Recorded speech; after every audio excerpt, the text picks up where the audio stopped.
Friendship Inn is this remarkable little house right down state line that is nondescript. I mean, you can go by it and you think it's just a normal house, but it's kind of a refuge. Friendship Inn is a home away from home for many patients and their families, receiving care and treatment and support in our health system. Without the Friendship Inn, many of these families wouldn't be able to be as close to their loved one. They don't have to spend time in an isolated, expensive hotel room. They don't have to spend their days and nights in a waiting room. They have a warm face of Kathy Bradley to greet them with a smile when they come into the home. Kathy makes it a home. She is the innkeeper, but she's so much more than that. Kathy Bradley is everything to the inn. She is comfort, she is support, she is a voice of reason, she's a calming presence. The people that use the Friendship Inn have come here for a crisis. They've not come here for vacation. Many of them are stressed, many of them are uncertain of what's going to happen over at the hospital. They're so close that they can see the hospital through the trees, that is so comforting to them. The first time I went down there, I didn't know what to even expect. So I walk in and there's the kitchen and there's a little dining room and there's a living room with a couch and some chairs, and I'm like, I feel like I'm in my grandma's house, right? I mean, you go in there, it had that homey feel to it. The property was bought in 1995. There were two women. One was Pam Lee, one was Pam Gable.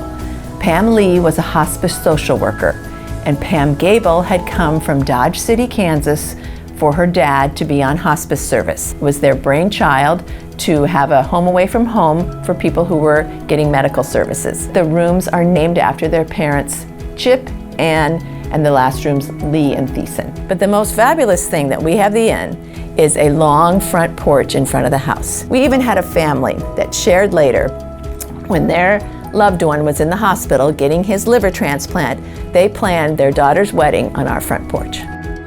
There is such a lovely congruence between my work here with patients and their families and what happens over at the Friendship Inn. My current role allows me to see families in crisis, families who need resources, families who are here from out of town, out of state, and people who really need those types of accommodations. The more that you learn about the lives that we touch, the more that you understand the need. I think that gives me a passion, and people say thank you all the time to me as if I'm doing it, but I always tell them my board of directors has to keep the lights on because I live here, so you might as well enjoy it too. This board is really remarkable. This is a group of professionals who come together every month to work on very specific things to help support and move forward the vision of this wonderful home. This board has a really big vision for the future for Friendship Inn. The health system is growing rapidly. We serve so many patients with unique needs from all over the world, and to grow the Friendship Inn, in my opinion, is imperative. That way we can serve more people, we can accommodate more people, we can give more people that home away from home that they need when they're here. They are so over the top gracious to be able to be somewhere where it's free or $30 if they want to, and we've never changed the price in 22 years. For some of our folks that we serve, our Friendship Inn, even though it's 100 years old, that house is nicer than their own homes. There's many times that it feels like a family. I think friendships have been developed in Friendship Inn throughout the years.